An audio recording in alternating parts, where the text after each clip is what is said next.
আর কই তাহলে মাছের হিসাব নিলে না কেন? এর থেকে বড় পার্টি এখানে আছে ব্যবসা করে, আপনার বড় পার্টির নামটা বলেন। গলদা থাকলে বুঝতে পারবেন। ওজন বাড়াতে চিংড়ির ভেতর জেলি ঢোকানো হচ্ছে এমন গোয়েন্দা তথ্য পেয়ে শনিবার সাতক্ষীরার শ্যামনগর উপজেলার নূরনগরের কামারপাড়া বাজারের একটি চিংড়ির দোকানে অভিযান চালায় যৌথ বাহিনীর একটি দল।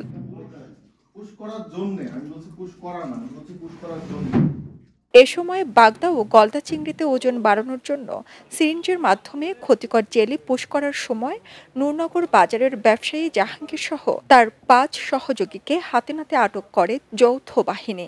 একই সময়ে জেলি ঢোকানো অন্তত 5-6 কেজির বেশি চিংড়ি জব্দ করা হয়। এখানে ব্যবসা কে ব্যবসা করে?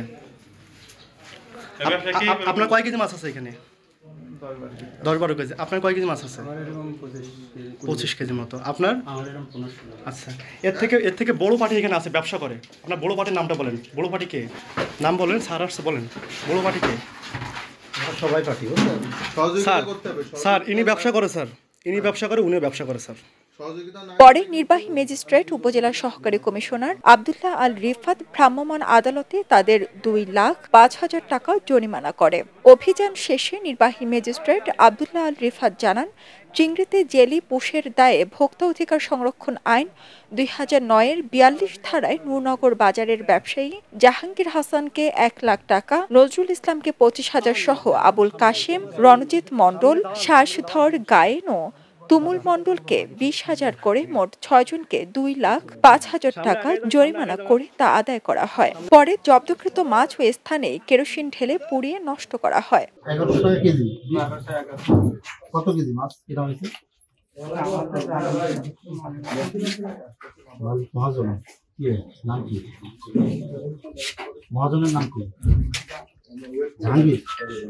জাহাঙ্গীরের ডাক্তার পালাইছে। সেটা আছে তো ফোন লাগান। ছিল এখানে ছিল, এখানে ছিল।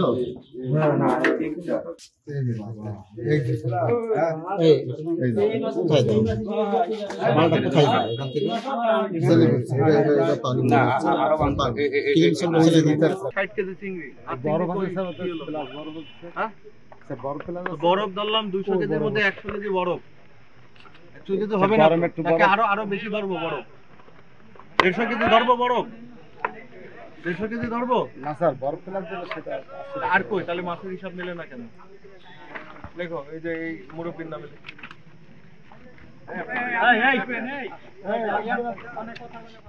এছাড়াও তিনি বলেন, ব্যবসায়ীরা চিংড়িতে কেমিক্যাল ও ময়দা দিয়ে তৈরি তরল কয়েক ধরনের জেলি ব্যবহার করে থাকে।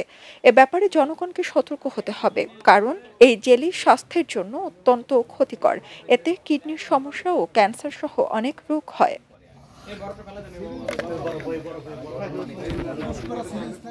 অভিযানকালে কালীগঞ্জ সেনা ক্যাম্পের camp commander lieutenant Radit Raihan, Shyamnagar upazila senior মৎস্য কর্মকর্তা তুষার মজুমদার সহ শ্যামনগর থানা পুলিশ উপস্থিত ছিলেন। খবরের কাগজ, নিখাত, নির্ভীক, নিরপেক্ষ।